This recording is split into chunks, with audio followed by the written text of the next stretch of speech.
अच्छा मित्रों, બધા આપ સૌની ખાલી જાણ માટે આવતીકાલે નહીં તો પરમ દિવસે 15 તારીખે જે રવિવારી બજારના લારી ગલ્લાના પાથરાણાવાળાને હટાવવાની નોટિસ આપી એ મુદ્દે પણ એક રેલીનું આયોજન મ્યુનિસિપલ કમિશનર કચેરી સુધી કર્યું છે। આ બધું જોતા પીડિત પરિવારો સાથે ચર્ચા થઈને એમને પણ લાગે છે કે આ સરકારની સામે લડ્યા સિવાય ન્યાય મળે એમ નથી, એટલે મોરબીથી શરૂ કરીને 1 ઓગસ્ટ તારીખ આગે પાછી એકાદ દિવસ થાય પણ ખરી, બધા બાકીના મિત્રો સાથે ચર્ચા પણ કરશું, પણ ઓગસ્ટની શરૂઆતથી લઈ અને 15મી ઓગસ્ટ સુધી સળંગ 15 દિવસની પદયાત્રા જે છે એ અહીંથી અમદાવાદ સુધીની, અને એક કાર્યક્રમ એવો કે એમાં પીડિત પરિવારો પણ હશે અને કમસે કમ અલગ અલગ જે લોકો આ લડાઈ લડવા માગે છે એવા લડાયક સાથીઓ એક પછી એક શહેરો એટલે મોરબીથી શરૂ કરીને ટંકારા, ટંકારાથી અહીંયા રાજકોટ અને રાજકોટથી ચોટીલા, ચોટીલાથી સાયલા, સાયલાથી સુરેન્દ્રનગર, સુરેન્દ્રનગરથી વિરમગામ અને વિરમગામથી સાણંદથી અમદાવાદ સુધીની એક યાત્રા 15મી ઓગસ્ટે ગુજરાતમાં એક મહાધ્વજવંદનનો કાર્યક્રમ થશે, કારણ કે ગુજરાતના લોકોની એક જુદા પ્રકારની ન્યાયના જંગની લડાઈ, આઝાદીની લડાઈએ 15મી ઓગસ્ટે અમે મહાધ્વજવંદનનો કાર્યક્રમ કરશું। આ કાર્યક્રમ દરમિયાન પદયાત્રામાં દેશભરમાંથી વિવિધ લોકો અને સંગઠનના લોકો એ અલગ અલગ સ્થળ ઉપર આવશે, એટલે આ આખી ગુજરાતમાં જે અત્યારે ભ્રષ્ટાચાર અને અન્યાય થઈ રહ્યો છે એના વિરુદ્ધની લડાઈનો એક રીતે તો આ જનતાની લડાઈ ગણાશે। અમદાવાદથી વડોદરા, વડોદરાથી ભરૂચ અને ભરૂચથી સુરત, કારણ કે ગૃહમંત્રી પોતે સુરત રહે છે, હાલના આમ પ્રમુખ તરીકે જે ભાજપના છે એ પણ સુરતમાં રહે છે અને સરકાર સુરતથી ચાલે છે અને દિલ્હીથી ચાલે છે, એટલે સુરત તક્ષશિલાનું આખી જે ઘટના બની અને ત્યાં ન્યાય નહીં મળ્યો 5 વર્ષ પછી પણ એ લોકો ન્યાય ઝંખે છે। મિત્રો, અમે પાલભાઈ, જિજ્ઞેશભાઈ ને અમે લોકો માત્ર અહીંયા ટીઆરપીમાં પીડિત થયેલા લોકોના જ સંપર્ક કરીને એમના જ દુઃખ દર્દ માટેની લડાઈ મર્યાદિત રાખવાના બદલે અમે બીજા પીડિત પરિવારોને પણ મળ્યા, મોરબીના પીડિત પરિવારો સાથે બેઠક કરી, એમની વેદનાને સમજવાની કોશિશ કરી, વડોદરાના હરણીના પીડિત પરિવારોને મળ્યા, ત્યાં બેઠક કરી,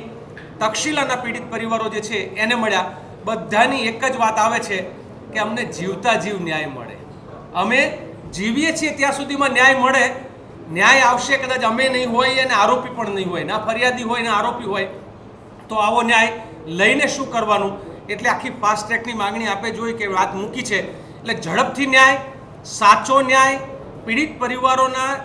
સાથે થતી જે તે મજાક જે છે 4 લાખની વાત હોય કે પછી એસઆઈટીની હોય, જે 12 મુદ્દા છે, આ 12 મુદ્દાની લડાઈ પીડિત પરિવારોની છે, એને અમે સંપૂર્ણ સમર્થન આપીએ છીએ। એક માનવીય અધિકારના મુદ્દા તરીકે, એક વિપક્ષના ધર્મ તરીકે પણ આ પીડિત પરિવારોની સાથે અમે લોકો સળંગ સાથે રહેશું। મારી છેલ્લી જે વાત ઉમેરવી છે એ છે કે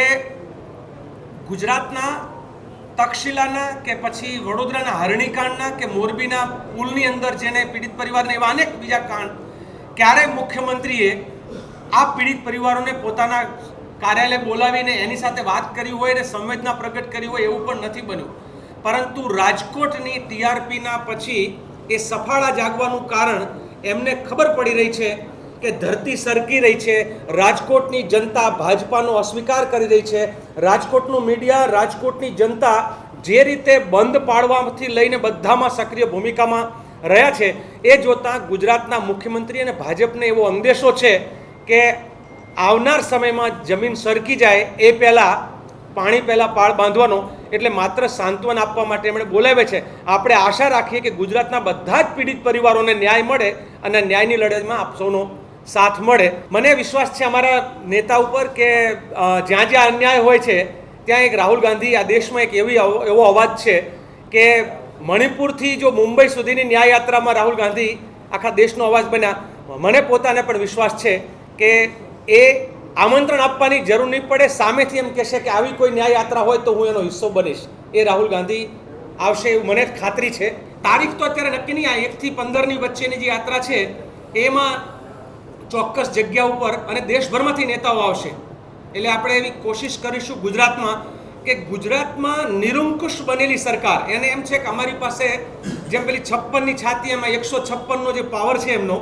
એ 156ના પાવરમાં જનતાના દુઃખ દર્દને ભૂલી ગયા છે. એમને એમ કહેવું છે કે અમે જેટલા છીએ એટલા 62 વર્ષ સુધી ભૂતકાળમાં અંગ્રેજોની સામે લડ્યા ત્યારે સત્તા નહોતી. ગુજરાતમાં એક પણ એમએલએ નહીં હોય તો પણ જનતાની લડાઈ લડીને તમને લોકોને આ બેફામ શાસન અને બેફામ ભ્રષ્ટાચાર અને ગુજરાતની જનતાને અન્યાય કરવા તમે જશો તો અમે રૂક જા કહીને સામે ઊભા રહેશું.